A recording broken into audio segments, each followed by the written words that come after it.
हाँ जी, नमस्कार दोस्तों। मैं आपका शमिंदर रंधावा अपनी दूसरी वीडियो लेके आपके सामने हाज़िर हूँ। सबसे पहले आदाब, नमस्कार, सत श्री अकाल, गुड इवनिंग। अभी मैं टेरेस पे हूँ। अभी अमृतसर में बारिश होके हटी है, तो सोचा कि चलो अपनी दूसरी वीडियो पोस्ट कर दूँ। जो पहली वीडियो में मैंने आपको बताया था कि ब्रह्मचर्य का जो पार्ट पहला था वो मैं अपलोड कर चुका हूँ। और मेरे कमेंट्स में जाके मेरे कमेंट सेक्शन में जाके आप डिस्क्रिप्शन में मेरा लिंक चेक कर सकते हैं, उसमें आपको वीडियो वो शो होएगी कि ब्रह्मचर्य में पहले मैंने इंट्रो किया था कि ब्रह्मचर्य कितने प्रकार के होते हैं। मैंने पहले वीडियो में बता चुका हूँ कि ब्रह्मचर्य के दो प्रकार थे। इसमें मतलब दो प्रकार के ब्रह्मचारी होते हैं। एक ब्रह्मचारी जो होते हैं जो मतलब विवाह नहीं करते, जो आजीवन ब्रह्मचर्य का पालन करते हैं। दूसरे ब्रह्मचारी वो होते हैं, क्योंकि मैंने पहले भी बोला है कि प्रकृति जो होती है, जो ईश्वर होता है, वो कभी किसी से भेदभाव नहीं करते। ईश्वर ने हर चीज़ के अंदर, बल्कि हर चीज़ को बराबरता, इक्वालिटी, सिमिलैरिटी दी है, ताकि उसके अंदर कोई ऐसा भेदभाव ना आ सके। मतलब हर चीज़ जो है वो इक्वली बटी जाए। प्रकृति की जो यही तो उसका गुण है, हमारी प्रकृति, हमारी जो कुदरत है, जो नेचर कह लो, उसके अंदर यही गुण खास है कि हर चीज़ को लेवल पे लेके चलती हो। किसी के साथ वो भेदभाव नहीं। इंसान भेदभाव कर सकते हैं, लेकिन प्रकृति कभी भेदभाव नहीं करती। तो जो दूसरा ब्रह्मचारी था, मैंने आपको पिछली वीडियो में एक गामा जो रेसलर था उसकी एक उदाहरण दी थी, आप उसमें आप जाके चेक कर सकते हैं। जो इंसान अपनी जो पुरुष मतलब अपनी स्त्री को लेके, स्त्री मतलब अपनी जो उसकी वाइफ है या उसकी प्रेमिका है, या मतलब सहधर्मी है, जिसको कह ले कि उसका उसका जो साथ निभाती है, उसके प्रति वो लॉयल है ना, वो इंसान ब्रह्मचारी है। वो इंसान ब्रह्मचारी है। अब आज की जो वीडियो मैं डालूंगा कि जैसे हम पुरुषों के अंदर ब्रह्मचर्य होता है, ऐसे स्त्रियों के अंदर भी ब्रह्मचर्य होता है। जैसे हमारी जो स्त्रियां हैं, जो हमारी बहन बेटियां हैं, माएँ हैं, उनके अंदर भी ब्रह्मचर्य होता है। ब्रह्मचर्य का मतलब कि माता दुर्गा का जो माता हमारी माता रानी है, माता दुर्गा का जो नव रूप होता है, उसके अंदर एक ब्रह्मचारिणी रूप आता है। आपने देखा होगा माता का वो रूप जो है माता का, वो इसी ब्रह्मचर्य को दर्शाता है। सबसे पहले तो इसमें आपको जानना पड़ेगा कि ब्रह्मचर्य स्त्रियां होती कैसी हैं, मतलब उसके उनके लक्षण क्या हैं। सबसे पहले आप ये देखिए कि जो हमारे पूर्व काल हुए हैं, मतलब द्वापर या त्रेता के अंदर ऐसी 5 स्त्रियों का प्रमाण दिया गया है जो स्त्रियां ब्रह्मचारिणी थी। शादीशुदा होने के बावजूद भी वो लोग ब्रह्मचारिणी थी। उनका सुबह उठ के, जो मनुष्य सुबह उठ के उनका नाम लेता है, उसका पातक दोष नाश करती हैं वो चीज़ें। सबसे पहले तो मैं कहता हूँ पृथ्वी माता को नमस्कार करनी चाहिए, जिसके ऊपर हम लोग रहते हैं। क्योंकि हर देवी देवता, अगर आप उसको पूजोगे नहीं, मतलब पूजते हो, अगर आपसे गलती हो जाए, कई बार होता है, कई कई लोगों से भूल हो जाती है तो आपको विधान के अकॉर्डिंगली उसका दंड मिलता है। ये कर्म का विधान है। लेकिन पृथ्वी एक ऐसी देवी होती है जहाँ पर आप कुछ भी करो, मतलब इंसान रहता है, आपको पता है कि यहाँ पर क्या क्या कुछ घटित हो रहा है, कैसे कैसी घटनाएं घटित होती हैं दिन में। लेकिन जो पृथ्वी का स्वरूप है ना, वो दयाशील है, वो माँ है, उसके अंदर अपार ममता है। वो ममता की शक्ति के कारण ही हम सबको सिमेट के बैठी हुई है, वो झेलती है सब। पृथ्वी के अंदर बड़े बड़े गड्ढे, बड़े बड़े मेटेरॉइड्स आकाश से, अंतरिक्ष से गिर रहे हैं, मतलब फिर भी पृथ्वी नहीं अपनी अपनी गति नहीं बदलती। पृथ्वी का गुण है कि वो हमेशा अपने बच्चों को हर चीज़ प्रदान ही करती है। तो जो स्त्रियां होती हैं, सबसे पहले मैं आपको बताऊंगा 5 स्त्रियां जो ऐसी हुई हैं जिनका सुबह उठ के नाम लेने से पातक दोष का नाश होता है। सबसे पहले आती है हमारी माता कुंती। माता कुंती जो पांडवों की माता थी, वो सत्यवती स्त्री थी। मैं आपको सबसे पहले इनका नाम बता दूं कि कौन कौन सी स्त्रियां हैं। माता कुंती, दूसरी है माता अनसुआ, महर्षि अत्रि की पत्नी महामाता अनसुआ। तीसरी है हमारी माता तारा, जो महाराज बाली की पत्नी थी। जो बाली के अंदर जो पुरुष तत्व का बल था, वो उसी सती का बल था, महारानी तारा का। जो महारानी तारा थी वो समंदर मंथन से प्रकट हुई थी। जो 14 रत्न हमारे समंदर से निकले थे, उसमें से एक महारानी तारा भी थी। वो राजनीति, शस्त्र शास्त्र, हर चीज़ में वो पारंगत थी, क्योंकि वो एक दिव्य नारी थी। ठीक है। फिर हमारी जो तीसरी आती है, वो आती है द्रौपदी, 5 पांडवों की पत्नी द्रौपदी। वो एक याज्ञसेनी थी। कहते थे कि उस पूर्व काल के 5 इंद्रों की इंद्राणी थी। 5 इंद्र होते हैं एक एक कल्प के अंदर, एक स्वयंभू मनवंतर के अंदर एक इंद्र होता है, और 5 स्वयंभू मनवंतरों में वो 5 इंद्रों की पत्नी रह चुकी थी द्रौपदी। मतलब हमारा जो जन्म होता है ना, बार बार हम इस पृथ्वी पे आते हैं, हम केवल इन्हीं चीज़ों को भोगने के लिए नहीं आते। असल में हमारा जो जन्म होता है वो हमारी जीवात्मा से लिंक होता है। ये शरीर जो हमें मिलता है, ये शरीर से हम क्या करते हैं, ये शरीर से हमें कर्म करना होता है, अच्छा कर्म करके हम लोग ताकि प्रमोट हो सकें। लोग इस पृथ्वी के गुणों को ही, भोग को ही प्रमोशन समझ बैठते हैं। वो किसी भी डेजिग्नेशन पे अगर कोई बंदा काम करता है, उसको ये लगने लगता है कि शायद मैं आज इस पोजीशन पे आ गया हूँ तो मेरा यही कर्तव्य है, मैं बहुत ऊँचा हूँ। ऐसा कुछ नहीं है दोस्तों। जो गरीब आदमी दिन में दिहाड़ी करता है, मजदूरी करता है, रात को आके अपने बच्चों के मुंह पे अन्न डालता है, वो इंसान संत है मेरे लिए। तो मैं तो यही कहता हूँ, वो इंसान संत है। वो इंसान संत है, वो पहुंचा हुआ है। उसकी जीवात्मा, उसको अपग्रेड करके, उसका वर्जन अपडेट करके प्रकृति के गुण के अनुसार उसको अगला जन्म प्रदान कर देती है। ये सिस्टम जो मैंने आपको बता रहा हूँ, मैं अगली अपनी वीडियो में कवर करूँगा। पहले तो आपको ये बता रहा था कि वो 5 स्त्रियाँ कौन सी हैं। तीसरी स्त्री मैंने बताई थी द्रौपदी, चौथी स्त्री थी द्रौपदी। अब इसमें जो भेद आता है कि कई लोग मुझे पूछते हैं कि जो सती सतीत्व इसके अंदर जो होता है, सती मतलब सती पालनता क्या होती है, इनके अंदर ऐसे कौन से गुण हैं जो उनको ब्रह्मचारिणी बनाते हैं। ये जो स्त्रियां थी ना, ये मैंने अभी 4 गिनवाई हैं। एक स्त्री और होती है जिसमें सबसे पहले आती है हमारी माता कुंती, दूसरी आती है हमारी माता अनसुआ, तीसरी हमारी द्रौपदी, चौथी हमारी तारा और 5वीं थी रावण की पत्नी मंदोदरी। मंदोदरी दोस्तों, मंदोदरी माता सीता से भी सुंदर थी। कहते हैं हमारे ग्रंथ शास्त्रों में कहते हैं कि माता सीता जो थी वो सुंदर तो थे ही। भगवान राम कहते थे कि रावण की पत्नी मंदोदरी जो थी वो माता सीता से भी सुंदर थी। हाँ, तो जो माता सीता थी, माता सीता का वो सती नहीं, सतियों में नहीं आती, वो देवियों में आती है। वो मतलब जगदम्बा है, उसका रूप जो है वो जगदम्बा है। देवियों में वही स्त्रियाँ, सतियों में वही स्त्रियाँ आती हैं जो पृथ्वी के भोग भोगती हैं। उसके बावजूद भी वो अपना सारा जो कार्यभार है वो संभालती हैं और अपने पतियों की लॉयल रहती हैं। द्रौपदी 5 पांडवों के सिवाय किसी के बारे में नहीं सोचती थी, क्योंकि वो भी एक भूल की तरह ही हुआ था। जब अर्जुन ने द्रौपदी को जब स्वयंवर से जीता, तो जब वो स्वयंवर से जीत कर वापस अपनी माता कुंती के पास गया, तो उन्होंने कहा कि माता मैं एक भेंट लाया हूँ। जब बहुत उन्होंने कहा कि 5 भाई आप आपस में बांट के खा लो। तो इसीलिए इसी के अनुसार, क्योंकि वो कुंती माता जी, उनके अंदर सतीत्व का बल था, जो वो कहती थी वो सत्य होता था।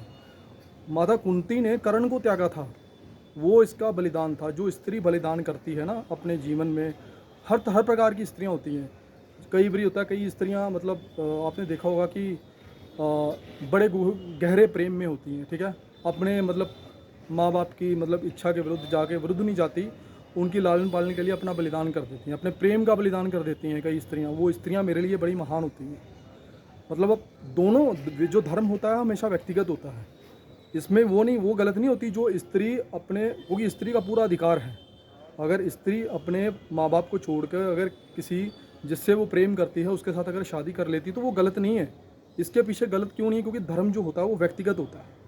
भगवान ने गीता में अर्जुन को यही कहा है कि अगर ये रामानंद सागर के श्री कृष्णा में भी बड़ी अच्छी तरह से इसको रामानंद सागर जी ने, जिसको पापा जी बोलते थे, उन्होंने समझा रखा है इस चीज़ के बारे में। उन्होंने यही चीज़ बोली थी कि उन्होंने जब भगवान ने बोला अर्जुन से कि फ़र्ज करो कि तुम्हारा पिता जो है वो मरशैया में पड़ा हुआ है, उसके मुंह पे तुम पानी डाल रहे हो, ठीक है। दूसरी तरफ उसी गांव के अंदर तुम्हारे घर के बाहर कुछ लुटेरे आगे, गुंडे आगे, जो एक लड़की का बलात्कार करने को आतुर हो रखे हैं, उसको उठा के ले जाने को आए, तो तुम्हारा क्या धर्म है अर्जुन? तो अर्जुन सोच में पड़ जाता है, क्योंकि सारे हम इंसान हैं, हम भी अर्जुन की तरह ही तो हैं सारे लोग, हमारे अंदर भी वही प्रश्न उभरते हैं। तो अर्जुन ने वो जो अर्जुन था, तो भगवान की तरफ उसने हाथ जोड़े, तो भगवान श्री कृष्ण ने कहा कि उस टाइम पे जैसी ऐसी अवस्था बनती है, आंख बंद करके जिस भी धर्म का तुम पालन करना चाहोगे, जिसके बारे में तुम सोचोगे, जो छवि तुम्हारे मन में पहले उभरेगी ना, वही तुम्हारा धर्म है। अगर तुम्हें लगे, अर्जुन को बोला, अगर तुम्हें लगे कि तुम्हें इस टाइम अपने पिता के पास रहना है तो तुम गलत नहीं हो, तुम सही हो, वो तुम्हारा धर्म है, वो तुम्हारा पुत्र का धर्म है। अगर तुम्हें लगे कि तुम्हें अपने पिता का बलिदान करके उस स्त्री की इज्जत आबरू बचानी चाहिए, वो भी तुम्हारा ही धर्म है। दोनों तुम अपनी तरफ से सही हो, वो कोई स्त्री गलत नहीं होती। मेरे कहने का ये अर्थ है कि धर्म जो होता है व्यक्तिगत होता है। इन 5 जो ब्रह्मचारिणी का जो अर्थ है, उनके बलिदान की बात हो रही है, उनका सतीत्व का बल, फिर उनके अंदर एक ना सत्य, जिसे कहते हैं ना कि सत्य निष्ठा, जो वो चीज़ कहती है वो सत्य हो जाती है। जब द्रौपदी की आबरू उतारी गई, तो द्रौपदी ने जब उनको श्राप देना चाहा, सभी कौरवों को, बीच में सारे भीष्म पितामह, कृपाचार्य, गुरु कृपाचार्य, सारे लोगों ने जब उनको श्राप देना चाहा, तो उस टाइम पे आके उन्होंने उसको रोक दिया। माता गांधारी ने क्यों रोका? क्योंकि उसको पता था कि द्रौपदी एक महान नारी है, वो यज्ञ से प्रकट हुई है, और उनको पता था कि अहंकारी क्षत्रियों का ये नाश करने के लिए आई है। तो भगवान श्री कृष्ण ने जब उसकी आबरू बचाई, ये मतलब इन स्त्रियों के गुण होते हैं। जो मंदोदरी थी ना, मंदोदरी भी कोई छोटी मोटी नहीं थी। मंदोदरी भी उसके अंदर भी बड़ा सतीत्व का बल था। मंदोदरी जो थी वो रावण की पत्नी थी, वो भार्य ब्राह्मण था। माता सीता तो है ही जगदम्बा, उसने सारा जगत रचा है।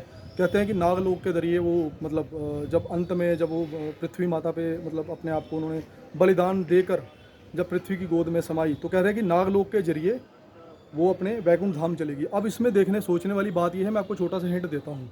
अब सोचने वाली बात यह है कि नागलोक के जरिए मतलब समुद्र जो ज़मीन है, ज़मीन के नीचे भी लोक हैं, जो हमारी पृथ्वी है ना, वो हमें दिखाई नहीं देते। अंग्रेज़ आजकल के जो अंग्रेज़ हैं उन थ्योरियों को जानते हैं, उनको पता है पैरेलल यूनिवर्स नाम की कोई चीज़ होती है, जिसको वार्म होल हम लोग बोलते हैं ना।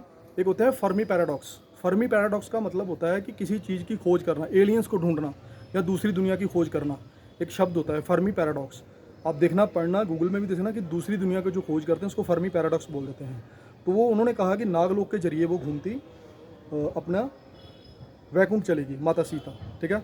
तो जब भगवान राम जब उनके पीछे जब उन्होंने कहा कि मैं इस पृथ्वी को छिन्न भिन्न कर दूंगा, सारा कुछ समाप्त कर दूंगा, ब्रह्मा जी आकाश में प्रकट हुए थे। ये रामायण में भी बड़ी अच्छी तरह से इसको बता रखा है, और रामायण में भी ये भगवान वाल्मीकि की जो रामायण है उसके अंदर भी इस गाथा को लिखा गया। तो सती जो अनसुआ थी, सती अनसुआ का जो गुण था वो भी ब्रह्मचारिणी थी। वो भी जब भी इंद्र ने उसको, जो इंद्र थे, इंद्र ने क्या किया कि इंद्र देवताओं के राजा इंद्र ने उनकी भी परीक्षा लेनी चाहिए थी, लेकिन जब इंद्र ने उनको छुआ तो उनके शरीर के अंदर से टनकारी बिजलियाँ चमक उठी। मतलब कहने का मतलब उनका सतीत्व का बल था। उनके सामने ब्रह्मा विष्णु महेश तीनों त्रिदेव उनके सामने गए, मतलब कहा कि हमें दान दीजिए, निर्वस्त्र होके हमें दान दीजिए। तो उनकी सतीत्व से जब उनको कहा कि जब उन्होंने दान मांगा कि हम भूखे हैं, तो जब उनको वो अंदर गए तो तीनों उनको सतीत्व के बल से वो तीनों ही उन्होंने, माता ने हाथ जब ऐसे किया तो तीनों ही बच्चों के रूप में बदल गए, ब्रह्मा विष्णु महेश। वहाँ पर जो वहीं पर पिपलाद, भगवान दत्तात्रेय और महाचंद्र जो हमारे चंद्रमा हैं उनका जन्म हुआ, महर्षि अत्रि। और दुर्वासा, भगवान शंकर का रौद्र रूप जो था, क्रोध, अति उनके अंदर क्रोध था, बेहद क्रोध। तो मतलब इन स्त्रियों की, ये मैं छोटी छोटी चीज़ें बता रहा हूँ कि ये महान 5 स्त्रियाँ हुई हैं। तो आजकल के कलयुग के हिसाब से अगर कोई स्त्री अपने पति के प्रति लॉयल है, वो किसी दूसरे मर्द की कामना नहीं करती, चाहे कितना भी सुंदर राजकुमार क्यों ना आ जाए उसके सामने, अगर वो उसकी कामना नहीं करती तो वो स्त्री ब्रह्मचारिणी है। ब्रह्मचारिणी का मतलब है उसके जिबा में सत्व गुण है, वो जो बोलेगी वो सत्य हो जाएगा। ऐसी थी सतियाँ हमारे पृथ्वी पे, क्योंकि पृथ्वी देवियाँ, जो देवियाँ होती हैं, देवियाँ हमारे आकाश में अंतरिक्ष के अंदर जितने भी उनके लोक हैं वहाँ रहती हैं। लेकिन इन चीज़ों को आप देखा जाए तो इन चीज़ों के प्रति आपको सारी चीज़ों की नॉलेज आपको हमारे शास्त्रों ग्रंथों में मिलेगी। ग्रंथ जो होते हैं, ग्रंथ हमारा एक तरह का आईना है, हमारा मिरर है, उसको देखना चाहिए। वो बहुर्मुखी ज्ञान है। जो ग्रंथों में लिखा होता है वो होता है बहुर्मुखी ज्ञान। जैसे भगवान ने अर्जुन से कहा है कि मेरे हे पार्थ, मेरे भक्त 2 प्रकार के हैं, एक होते हैं बहुर्मुखी, एक होते हैं अंतर्मुखी। जो बाहरमुखी होते हैं वो बाहर मंदिरों में, मस्जिदों में, गुरुद्वारों में या गिरजाघरों में या मतलब मस्जिदों में जाके उसको पूजते हैं, अपना ग्रंथों के रूप में उसको पूजते हैं, उसका ज्ञान पढ़ते हैं, मतलब क्या कहते हैं उसको, संगत करते हैं, संगत में जाके या फिर प्रचार सुनते हैं। वो बाहरमुखी ज्ञानी होते हैं, जो ईश्वर को बाहर से खोजते हैं। एक होते हैं अंतर्मुखी, जो बैठ के ईश्वर का ध्यान करते हैं, मेडिटेशन करते हैं, वो उसको ईश्वर को अंदर से खोजते हैं। दोनों प्रकार के होते हैं, मतलब ऐसे ज्ञानी भी 2 प्रकार के हैं। ये वीडियो मैं आगे आपको अपलोड करूँगा। अभी वीडियो जो है 14 मिनट की हो चुकी है। तो अभी मैंने जो अभी टॉपिक जो मेरा था ब्रह्मचारिणी स्त्रियाँ इस प्रकार की होती हैं। उनके अंदर आज के युग में अगर स्त्री अगर अपने घर पे रह रही है, वो लक्ष्मी का प्रतिबिंब है, वो लक्ष्मी का प्रतिबिंब है। अगर वो अपने पति की लॉयल हैं, अच्छे हैं, उनकी मतलब घर में सब कुछ वो देखती है, अपने बच्चों को तैयार करती है, ऑटोमेटिकली उसके अंदर इतनी पावर है, उतनी शक्ति है, वो स्त्री ब्रह्मचारी है। उस स्त्री के अंदर बल भी होगा, वो स्त्री जो बोलेगी वो सच भी हो जाएगा। तो आज की मेरी वीडियो यहाँ तक। अभी मेरा ये जो दूसरी वीडियो थी कि मतलब स्त्रियाँ जो है वो ब्रह्मचारिणी कैसे होती हैं, ठीक है। तो इसमें मुझे अगर कोई मेरे से गलती हो गई हो तो मुझे क्षमा कीजिए। नमस्ते, सत श्री अकाल, गुड इवनिंग, आदाब, धन्यवाद।